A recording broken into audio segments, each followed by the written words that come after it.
Okay, we are live, and this is the matter of Raymond versus Granger, docket number 08-2519DM. And this is the time set for hearing on the defendant's motion for clarification of the prior order regarding child support. And Mr. Bailey, that would be you. If you're ready, you can unmute yourself and go ahead there. Oh, you're not unmuted. How about now? Yeah. All right, excellent. Okay. Yes, I do represent the defendant in this matter, who is also has the primary custody of Ryan. Ryan is turned 18 on May 16th of last year. And in accordance with the statute that I cited in my motion, 552-605, a person that reaches the age of majority is still eligible to get child support until 19 and a half if they're attending school on a full-time basis. Now, in this instance, there's absolutely no controversy that my client's son, Ryan, at all times was planning to graduate in June of 2020.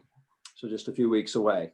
And so it's not as if he was out of school for a while. His anticipated graduation date was and is June 1st of 2020.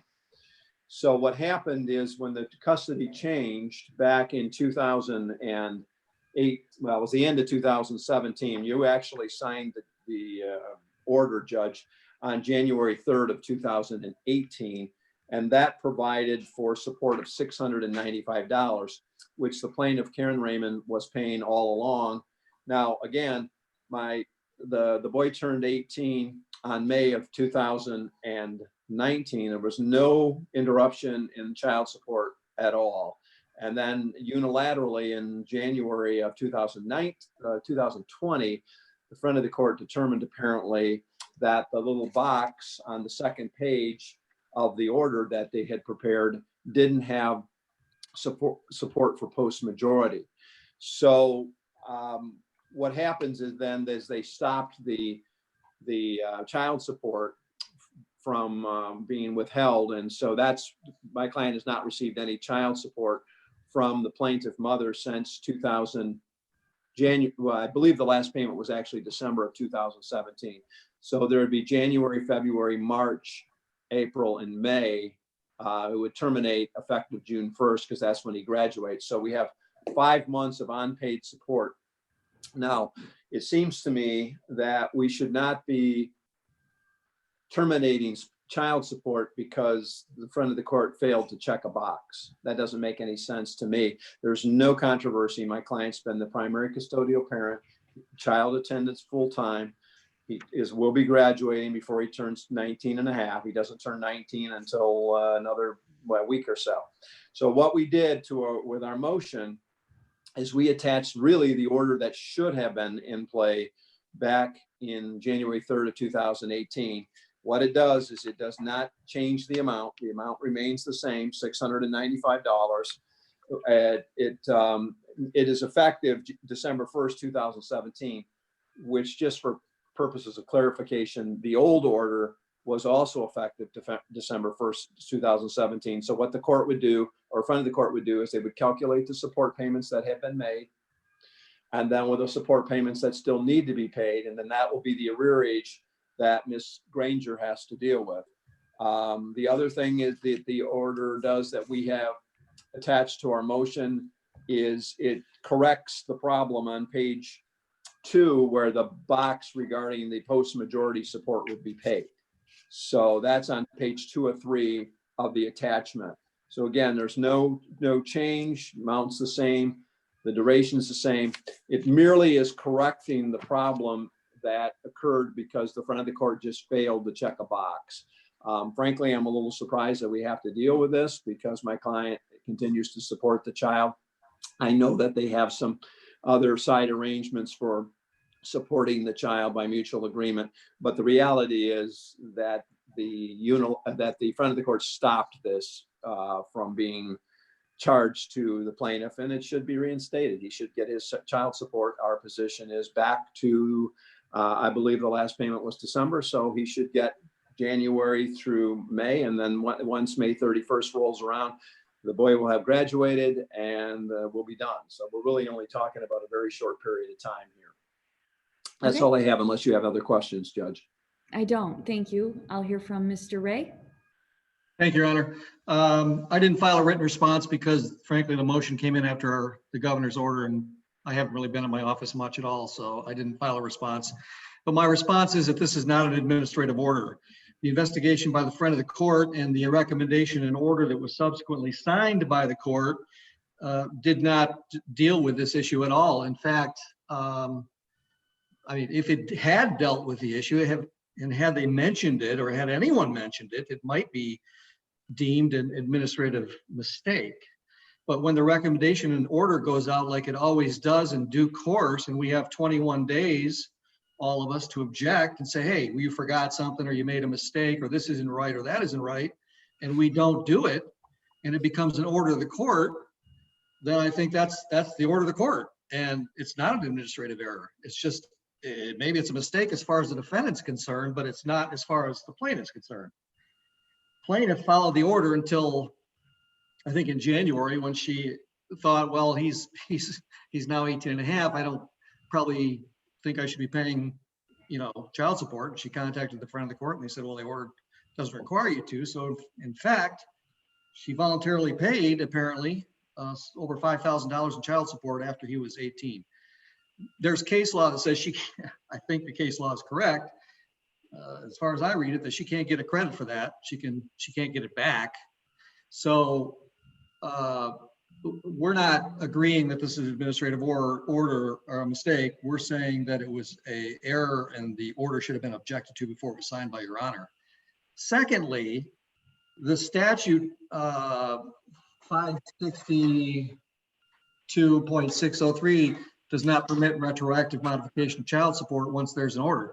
So even if Your Honor agreed with the defendant, it seems clear to me that the order could not go back to January. It would have to start with when the motion was filed, which I think was the third week in March. So our position is simply that there's no administrative order. The order is the order. My client followed it to the T and then paid more. And secondly, there's no retroactive order of child support under the statute back to January, if Your Honor agrees with them. Where is that, the no retroactive order of support? MCL 552.603. If I could address that, Judge, for a moment, when you're ready. I'm ready. Well, Mr. Ray is right about the statute preventing retroactive modification. And had we gone back and said, she really should have been paying $900, not $695, his argument would hold water. We're not changing the amount. We're not modifying the amount. We're simply correcting and clarifying an order. So to sit here and say, well, I guess they forgot to check the box, so the guy shouldn't get child support. It's not a matter of, it's one of those cases where if the friend of the court had checked the box because there was no question, we would not be having this argument. So it really amounts to a windfall for the plaintiff. And so that's why I did not check the box that, or I did not cite the retroactive modification. Now, for sake of discussion, if you agree in part with Mr. Ray's argument that we can't go back to January, the statute that I cited provides that a complaint for motion for requesting support may be filed at any time before the child reaches 19 and a half years. Our motion was filed on March 22nd of this year, 2020. But I haven't made that argument because that's what I would call a compromise that doesn't really seem to fit the facts in this case. Again, no controversy whether the boy was in high school, attending full time, or whether my client had primary custody during the whole time and was living in his residence. So that's why I really didn't spend any attention on the retroactive modification, because that's really not what we're asking him to have done. Okay, thank you. Well, I have to agree with the argument that this would not constitute a retroactive modification of the order of support because it does not change the amount of support. The statute, MCL 552.605B, provides that the court may order child support for the time a child is regularly attending high school on a full-time basis with reasonable expectation of completing sufficient credits to graduate, etc. And I see no prohibition against doing that or any reason why the court shouldn't order that. It's not a retroactive modification of support, but it is a correction of what was a mistake, perhaps. Maybe we just don't know on whose part the mistake was made, but it appears to have been a mistake because clearly Ryan turned 18 before he was graduating from high school. So I think it's appropriate that the provision of the statute should come into play and support should be ordered through May, from January when it stopped through May, when Ryan will graduate from high school. So I'm granting the defendant's motion. Your Honor, one point, the order that I've submitted as an attachment, it's only that order. So I'll either have to resubmit it with appropriate copies, or the court could sign that one and make copies, but I just want to kind of get some clarification there that the order that I prepared does comply with the court's ruling today. Yeah, but I think you'll have to submit it. Okay. Yeah, and I can sign it electronically and you can file it electronically, so. Okay, that's what I'll do. All right, then that'll conclude our hearing. Thank you, everyone. Thank you, Your Honor. Bye. Thank you, Judge. Thank you.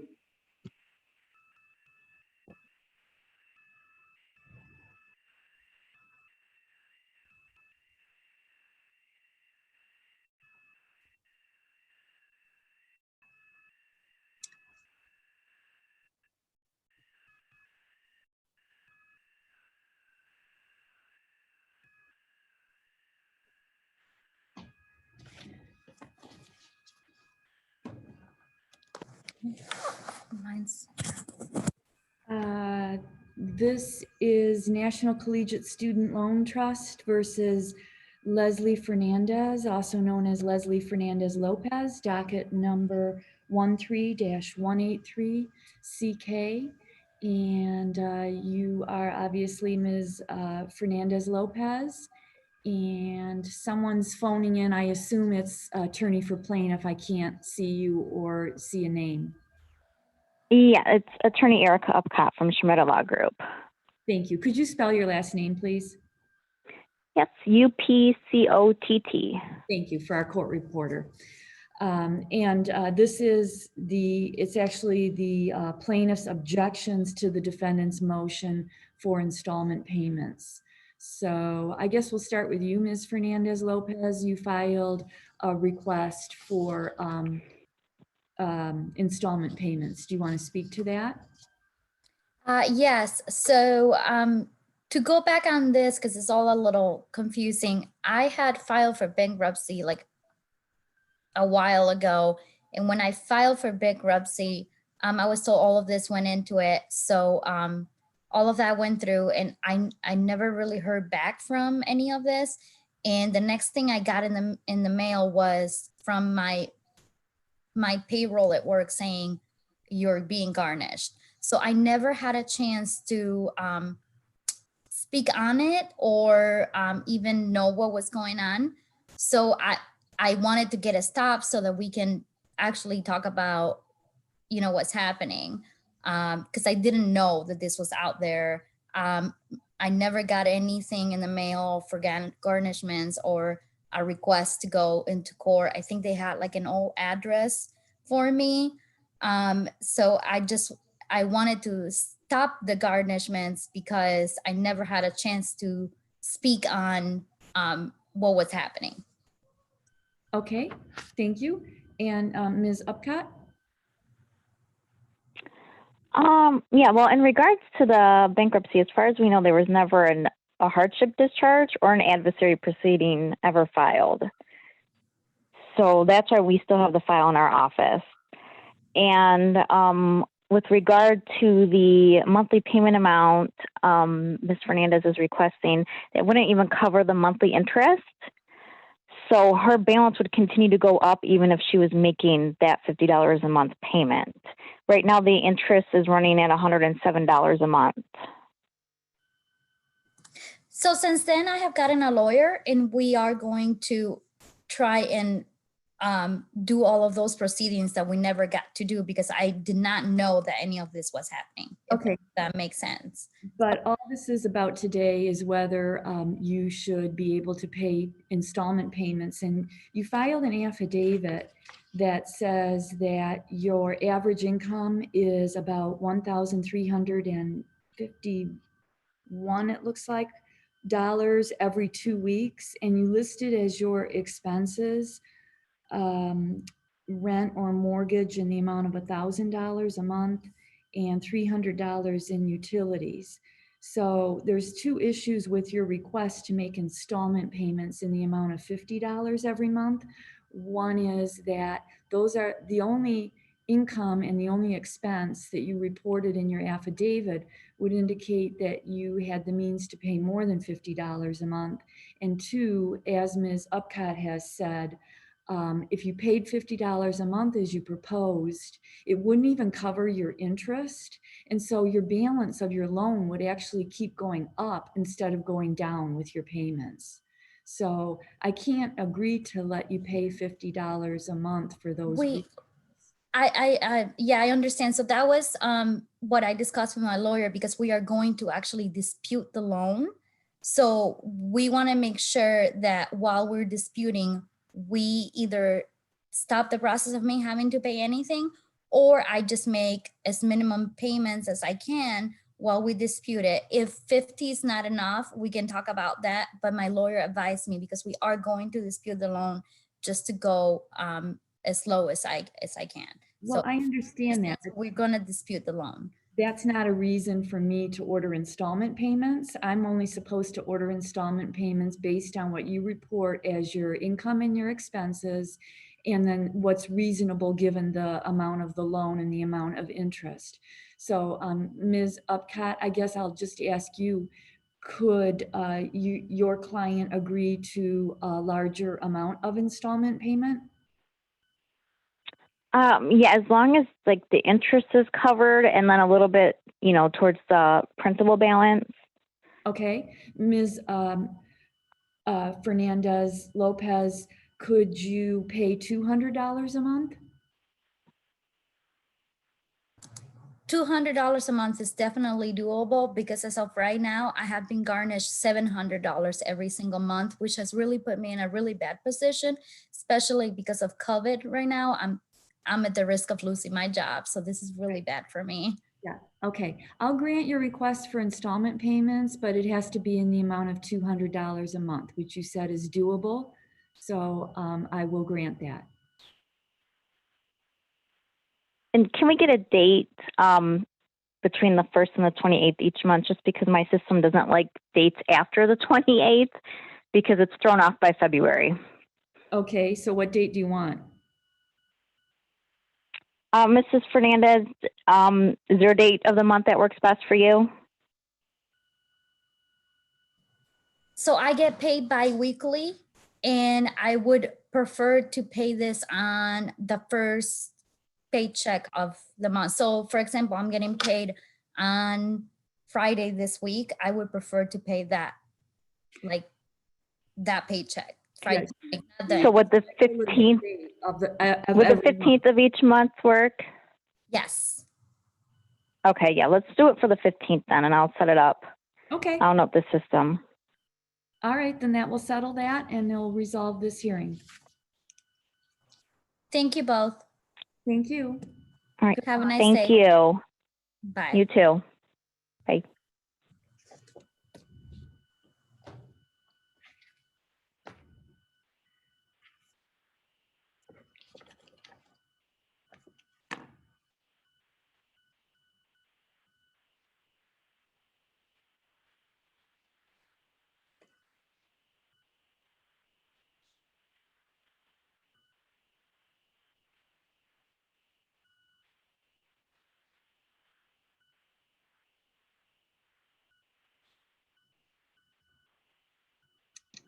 Hello, everybody.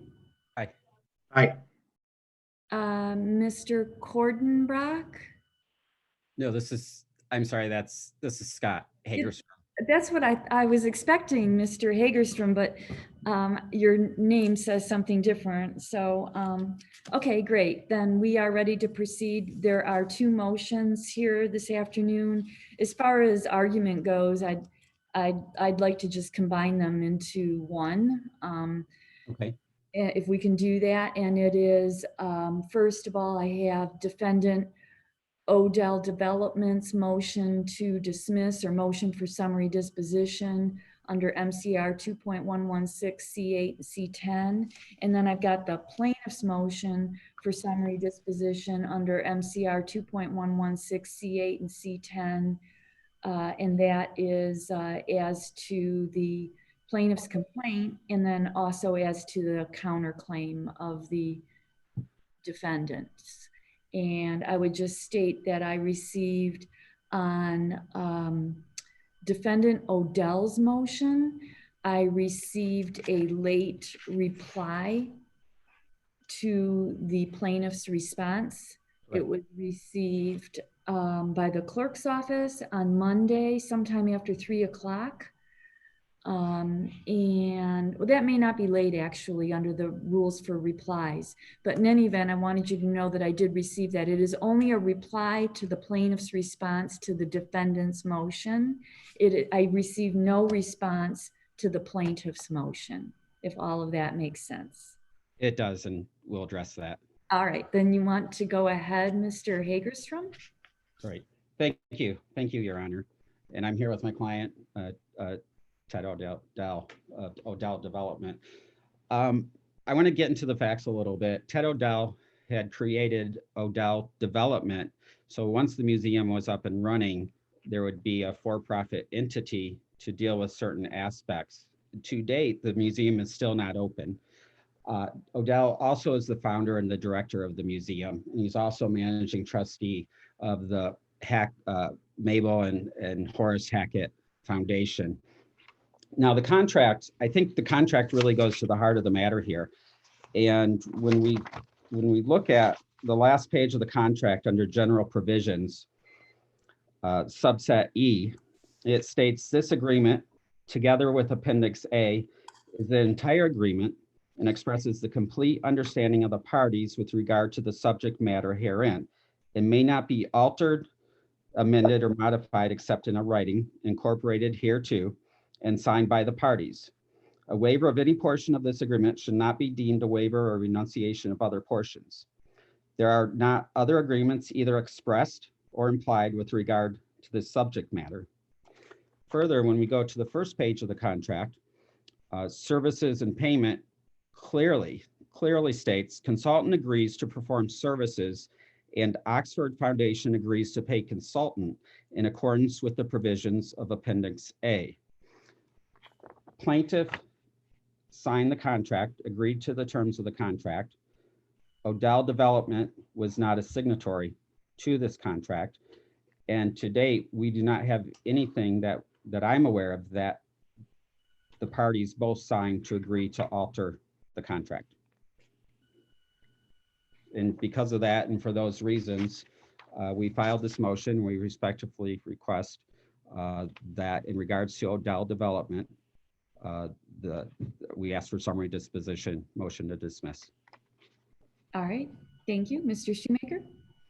Yes, Your Honor, and if it'll please the court, I'll address not only the response to the motion, but then also plaintiff's cross motion as well.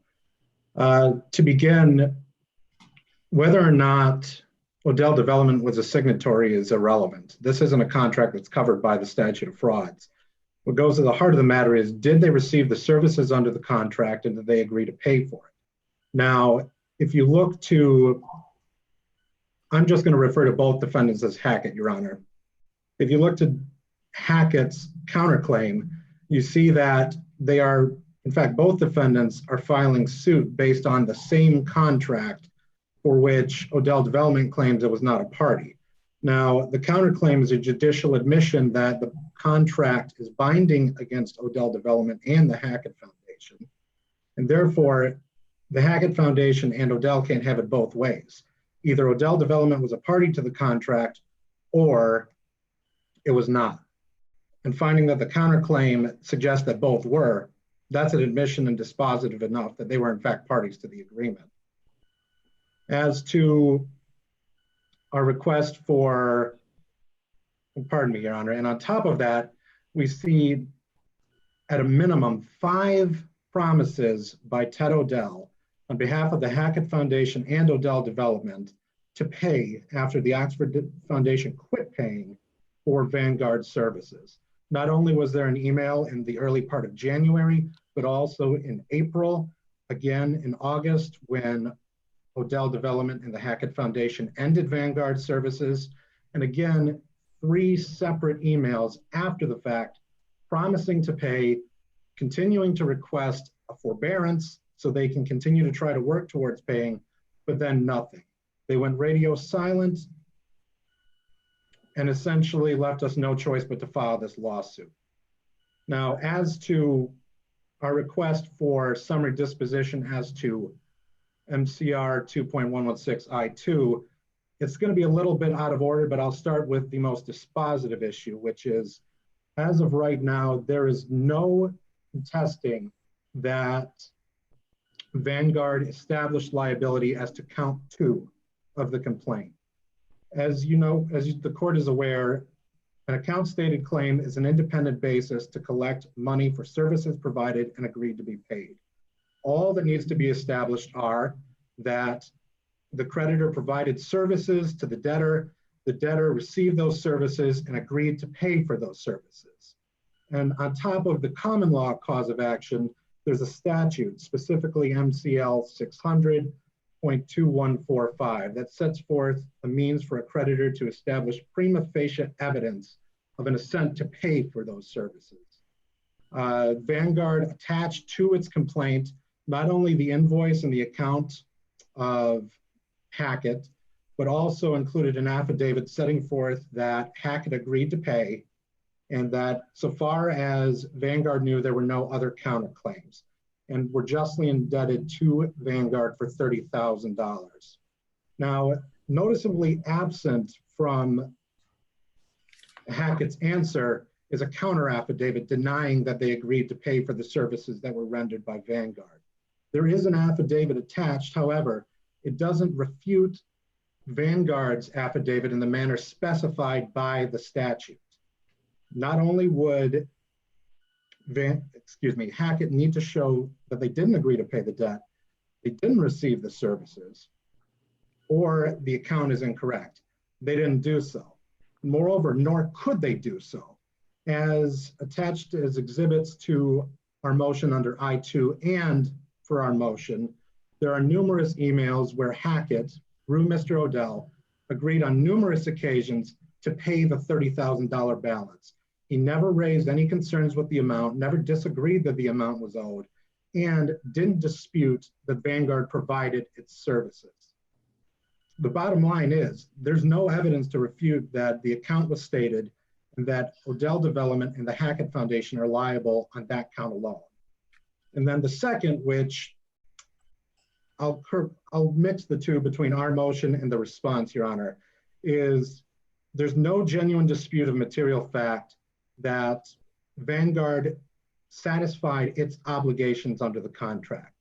Attached with our motion and the response are numerous affidavits. And in fact, in the motion, Vanguard goes line by line through the alleged deliverables and explains how they were satisfied. Not only are there hundreds of pages of documents showing all of the work that each individual Vanguard employee did on behalf of the Hackett Foundation and Odell Development, but there are also emails, event promotions, and fundraising plan Vanguard put together on their behalf. Now, as to the counterclaim, and I'll transition into that. The counterclaim essentially states, and I would agree with Mr. Hagestrom that the contract is dispositive on this issue. The contract states that Vanguard does not guarantee results.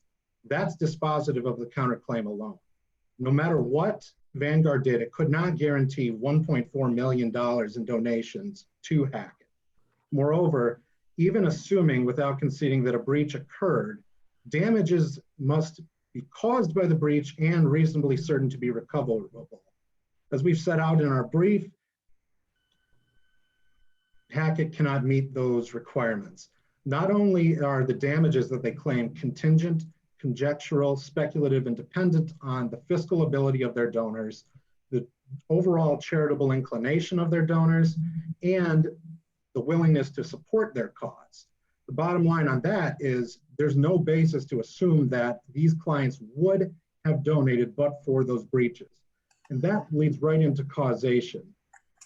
As of this point, Hackett has not pleaded facts sufficient to show that but for the breaches, every single one of its potential donors would have donated to Hackett. In fact, they haven't identified a single donor that donated or said, hey, I didn't donate because of these alleged breaches. And for that, and based on those reasons, the counterclaim fails as a matter of law, and summary disposition should be granted on C8. Now, as to the factual basis, I've already explained, Your Honor, Vanguard did substantial work under the contract and met its obligations. And unless the court has any questions, we'd request that Hackett's motion be denied and our motion under MCR 2.116 I2, D8 and 10 be granted. All right, thank you. Mr. Hagerstrom? Yeah, in response and to their counter request, first, I would like to point out that in the affidavit filled out with our brief in support of our motion, Anne Marie Stafford, who was put on this case for Vanguard and dealt with our client, stated to our client that TJ Buchholz, president of Vanguard, told her during the contract period to not work on the project because one of the board members, Richard McClellan, was responsible for charter schools coming to Michigan. So I just want to make that clear that facts came to light. The client here is not an attorney. They purposely did not sign the contract because they never had the ability to pay. And I would like to dispute that, to group both Odell Development and the Horace and Mabel Foundation into Hackett is to treat them the same. And clearly one of the parties signed the contract and the other one didn't. So I think they're very different. In regards to their motion, the first thing I would like to bring up is the timeliness of, and if I just give me a moment here. I don't mean to interrupt, Mr. Hagerstrom, but what response? I didn't receive a response. Well, this is the response that was filed on Monday to our reply. Response to your reply, and then a response to your request. And it'll make sense here in a moment.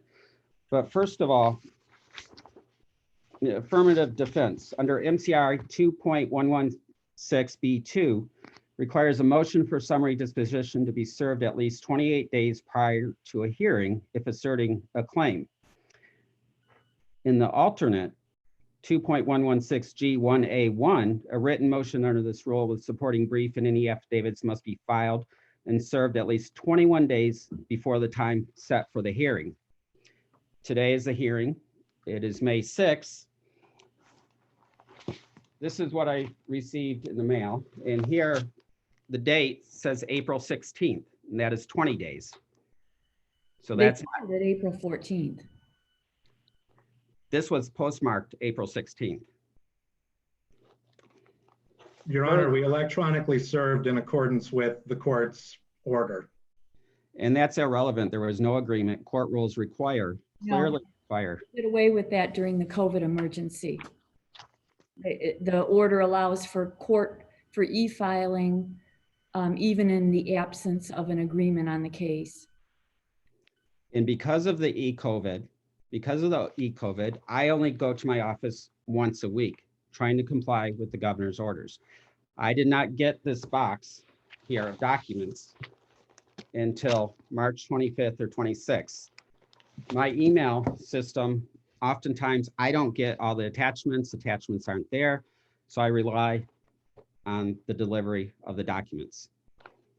Secondly, under ethics rules 3.4, a party cannot conceal important documents. Now, I'm not sure what the intent was here, but it appears to be some sort of concealment.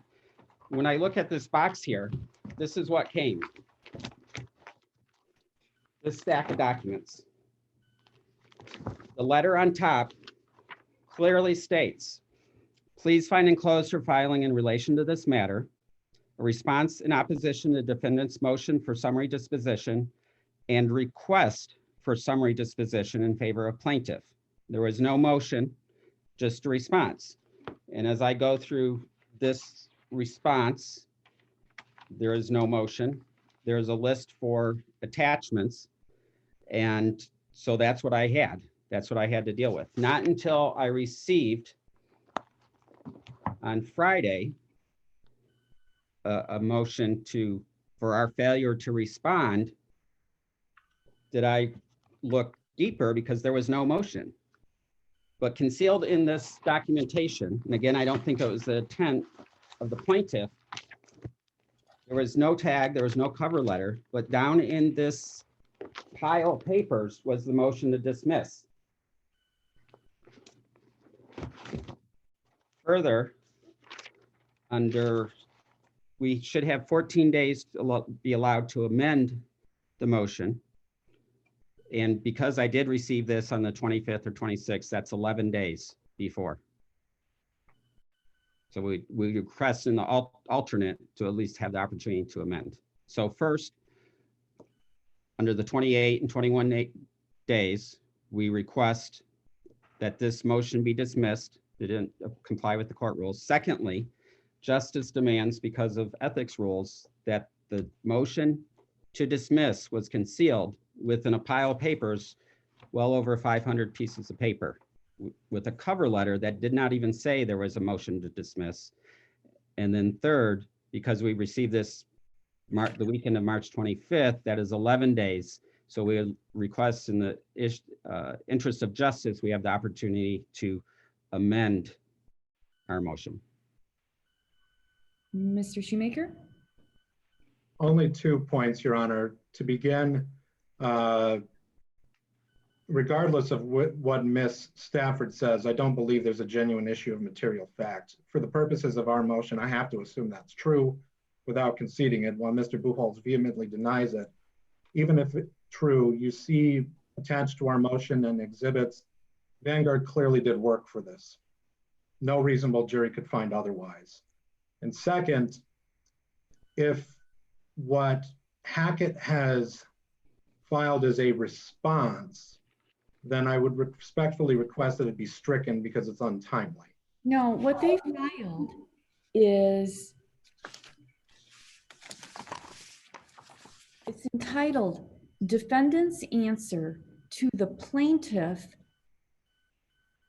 Vanguard's Response in opposition to the defendant's motion for summary disposition. So the only thing that the defendant filed was what we would typically call, even though it's not worded exactly that way, a reply to a response. Yeah. That's what they... I understand that, Your Honor, and I may be wrong, but I believe the day is 4 days before the hearing, but yeah. It's hard to get replies to responses in that time frame. Then with that, Your Honor, I have nothing further. Okay, thank you. Well, first of all, I'm going to start with the defendant Odell Development's motion to dismiss under C8 and C10, and that also contains the plaintiff's motion for judgment under I2, and that I to the extent that I can make it out, I think there's some kind of a procedural objection to that. There is no problem with the plaintiff's motion for judgment under I2. The court rules allow that. It doesn't have to be a separate motion for summary disposition. It can just be a request for judgment in the non-moving party's favor.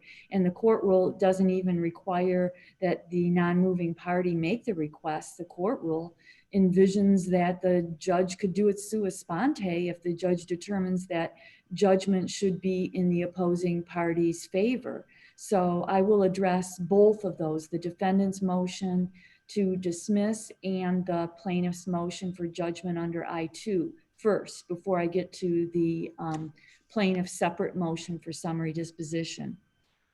And I just, also for the sake of clarity, have to say that there are two named defendants in this case. They are Odell Development doing business as Hackett Auto Museum Project. So I'll refer to them as Odell and Hackett, or sometimes just Hackett. But this motion doesn't really deal with the second defendant, which is the Horace and Mabel Hackett Foundation, which we'll call the foundation for clarity.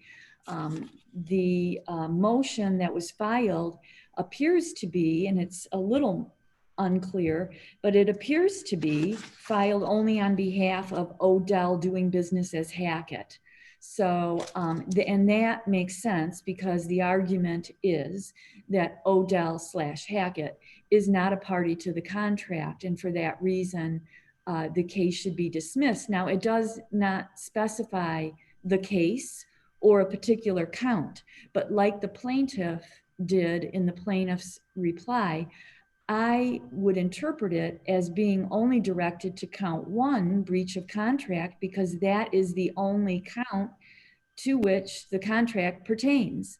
So I'm addressing it only as a request by Odell / Hackett that the count 1 of the complaint should be dismissed, because that is the count that pertains to the written contract and the argument that Odell / Hackett is not a party to that contract. And there is no question that Odell and Hackett, as Hackett, did not sign that contract. There's also no question that the contract was in some sense for the benefit of Odell Hackett, because that's exactly how the contract is entitled. It is entitled Consultant Agreement with the Oxford Foundation for the Horace and Mabel Hackett Foundation and the Hackett Auto Museum Project. And then under the very first paragraph entitled Parties, it says this agreement is by and between Vanguard Public Affairs, Inc., having a place of business at, etc., and the Oxford Foundation on behalf of the Hackett Auto Museum Project.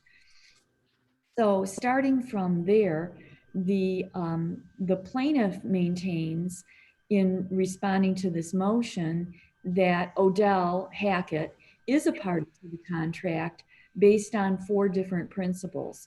The first is that the plaintiff has argued the defendant's counterclaim is a judicial admission that it is a party to the contract. And for that, the plaintiff cites the case of Radke, R-A-D-T-K-E versus Miller Canfield. But that case refers to admissions that were made under MCR 2.312 as judicial admissions. It does not support the argument that filing a counterclaim in which you allege that a contract is breached is an admission that one of the parties filing that counterclaim is actually a party to the contract. And the counterclaim does allege that the defendants, in the plural, contracted with the plaintiff. But there is no authority other than that Radke case as to how that allegation in the counterclaim could be an admission that Odell Hackett is a party to the contract or somehow makes them a party to the contract. Again, I think that case is inapplicable given that it applies to admissions under the court rule. And the plaintiff's next argument is that the statute of frauds doesn't apply. But to that, I have to say that doesn't make Odell Hackett a party to the written contract. If the statute of frauds doesn't apply, then there could have been an oral agreement, but count one, breach of contract, doesn't allege an oral agreement. The plaintiff's third argument is that the Oxford Foundation entered into the contract on behalf of Hackett Odell, acting as an agent of Odell Hackett. But the only authority that's given for that is in re estate of Capuzzi, Capuzzi, where it says that a duly authorized agent may bind the principal. But Capuzzi wasn't a contract case. It was a durable power of attorney that did duly authorize the agent to act for the principal. So here, the mere fact that the contract says that Oxford is entering into the contract for Hackett doesn't really provide evidence that Oxford was duly authorized to do so, certainly not in the way that the actual durable power of attorney did in Capuzzi. So I have to reject that argument as well.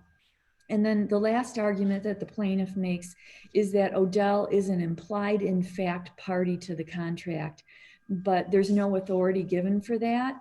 And I can find no basis upon which to rule that a party who did not sign a contract could be a implied in fact party to the contract, or at least I can't do that without someone giving me authority for doing that.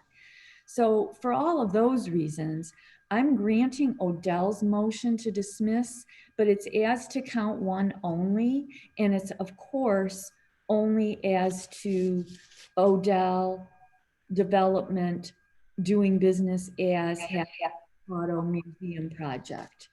And I am also, for the same reasons, denying the plaintiff's request for judgment under I-2, but again, only as it pertains to count one and only as it pertains to defendant Odell Development doing business as Hackett Auto Museum Project. So that takes us then to the plaintiff's motion. And this is the plaintiff's motion for summary disposition under C8 and C10 as to the plaintiff's complaint and also as to the counterclaim that was filed. So again, there was no response filed to the C8, C10 motion. And I cannot find from what's been stated here today any procedural irregularity or issue with how this was filed. It was filed on April 14th. Now I know that these are unusual times and everybody's operating under restrictions and difficulties, but it was apparently emailed as well.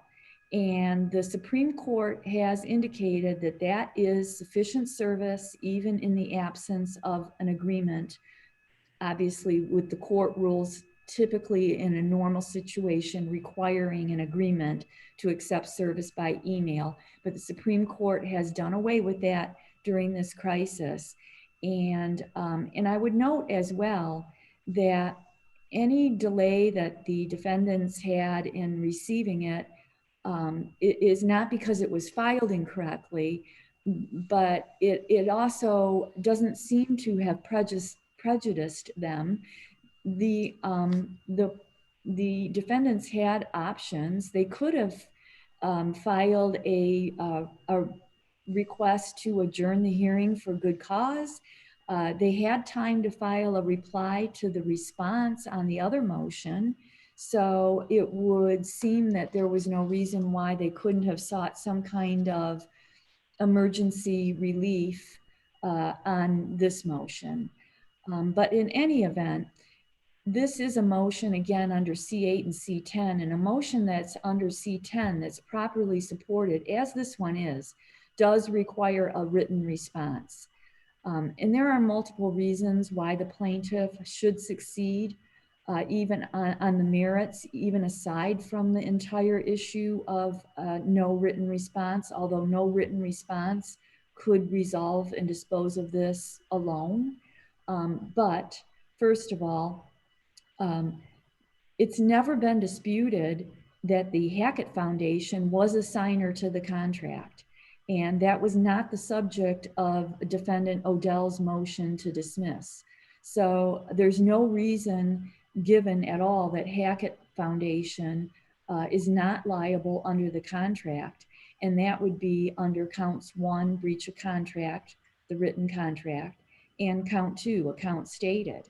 The only other impediment to granting summary disposition on the plaintiff's motion is the counterclaim, and it's not an impediment because I think the contract, the written contract, is dispositive of the counterclaim as well. The contract unambiguously provides, and nothing will change this, no written response, no amendment, nothing. The contract unambiguously provides that the plaintiff will provide certain services, which are basically referred to as a robust fundraising plan. But the contract expressly provides that plaintiff, quote, does not guarantee results, end quote. The appendix A, page 3, I believe it is entitled Fundraising Plan Overview, and then it says Plan Outline, and then under that it says Projected Goal 1.4 million and Projected Timeline 1 year.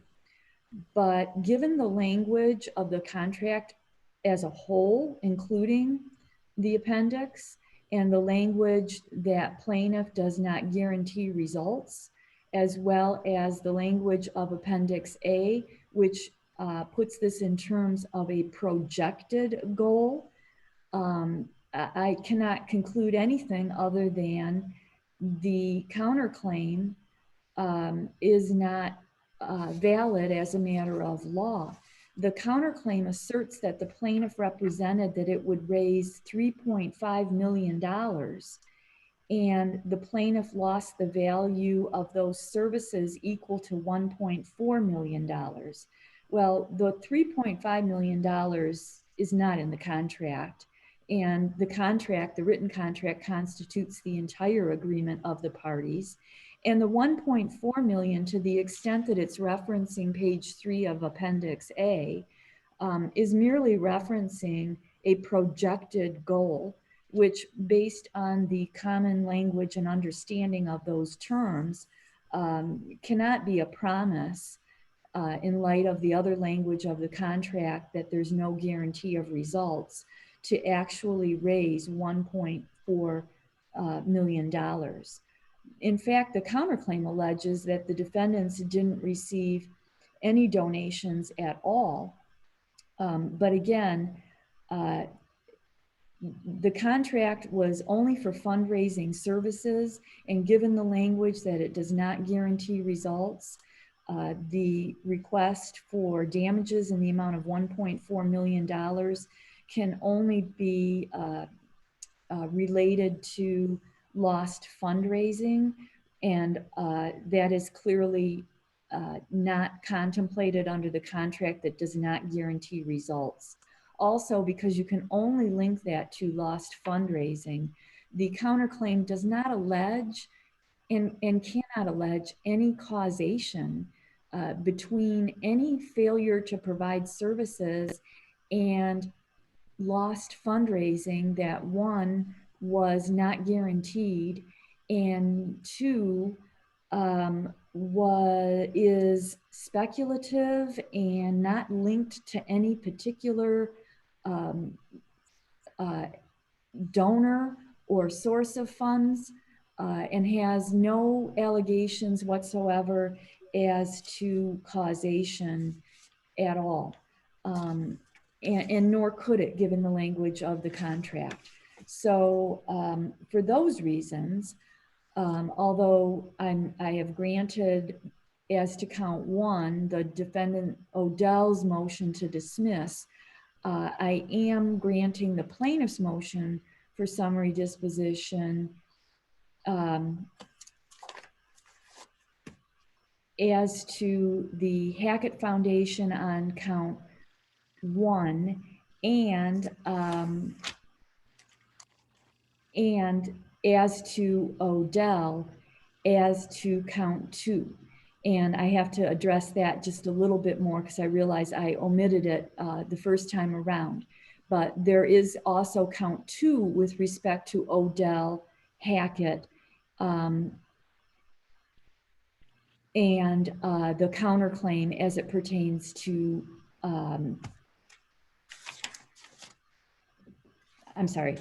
and the plaintiff's motion as it pertains to Odell/Hackett and the count two account stated. And there is absolutely no, again, no response to that motion, but also if I were to reach it on the merits, there's been a prima facie case made under the statute for account stated as to both Odell, Hackett, and the foundation as to count two account stated. Mr. Odell filed an affidavit with his answer. However, the affidavit of Mr. Odell denies other matters and makes other allegations, but it does not deny the amount due. The plaintiff properly supported the account stated claim with an affidavit, and Mr. Odell's affidavit does not satisfy the statute that that would require him to deny that the amount due is accurate. So even beyond that prima facie showing, which has been made in this case, the plaintiff has submitted communications from Mr. Odell that evidence his agreement that the amount actually was owed. And that is in the plaintiff's exhibits 8, 10, 11, and 12. So as to Odell Hackett, although not a party to the contract in count one, it does create an express or implied contract that's separate and apart from count one, and is contained in count two, account stated, an express or implied contract between Odell Hackett and the plaintiff.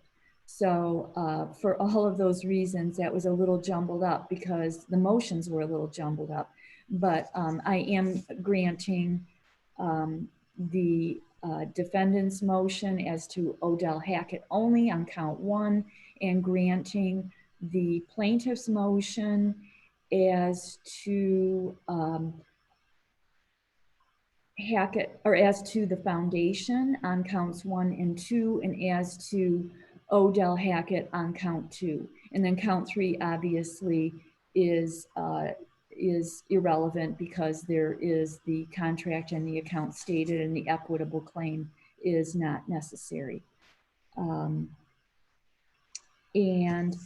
I think I also neglected to address the affirmative defenses, although again, no response or anything regarding those.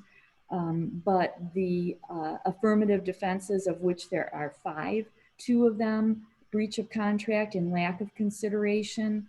Lack of consideration, I agree, is really just a failure of consideration. They would not be applicable to count 2, account stated, because those defenses pertain to the contract. That's the subject of count 1, and Odell is not a party to that.